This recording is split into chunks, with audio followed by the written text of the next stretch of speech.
આમ આદમી પાર્ટીના ધારાસભ્ય ગોપાલ ઇટાલિયા પર હિચકારો હુમલો. ધારાસભ્ય ગોપાલ ઇટાલિયા પર થયેલ હુમલાને આમ આદમી પાર્ટીના નેતા મનોજ સોરઠિયાએ કડક શબ્દોમાં વખોડ્યો. ધારાસભ્ય ગોપાલ ઇટાલિયા પર કરવામાં આવેલા હુમલાને એક નિંદનીય અને હલકી કક્ષાનું કૃત્ય ગણાવતા મનોજ સોરઠિયા જાણવા મળ્યા પ્રમાણે આજે જામનગરની અંદર ગોપાલભાઈ ઇટાલિયાની સભામાં કેટલાક અસામાજિક તત્વોએ સભા ઉપર પથ્થરમારો કર્યો છે.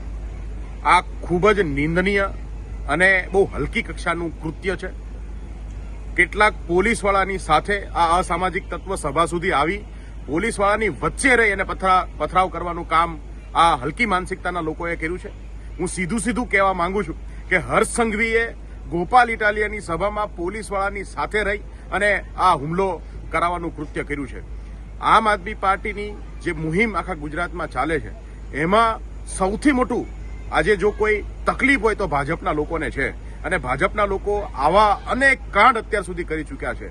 જામનગરની અંદર ગોપાલભાઈ ઇટાલિયા ઉપર પથ્થરમારો કરીને એ જો એમને ડરાવવા માંગતા હોય, આમ આદમી પાર્ટીને રોકવા માંગતા હોય તો એક વાત કાન ખોલીને સાંભળી લે. આમ આદમી પાર્ટી આવી રીતે ઉભી રહેવાની નથી. આમ આદમી પાર્ટી જે છે એ આ તમામ અત્યાચારોની સામે લડે છે. ગુજરાતના લોકોને ન્યાય અપાવવાની લડાઈ લડે છે અને ગુજરાતને અત્યાચાર મુક્ત કરીને રહીશું એવી અમારી આ આમ આદમી પાર્ટીની મુહિમ છે અને એ ક્યારેય ઉભી રહેવાની નથી.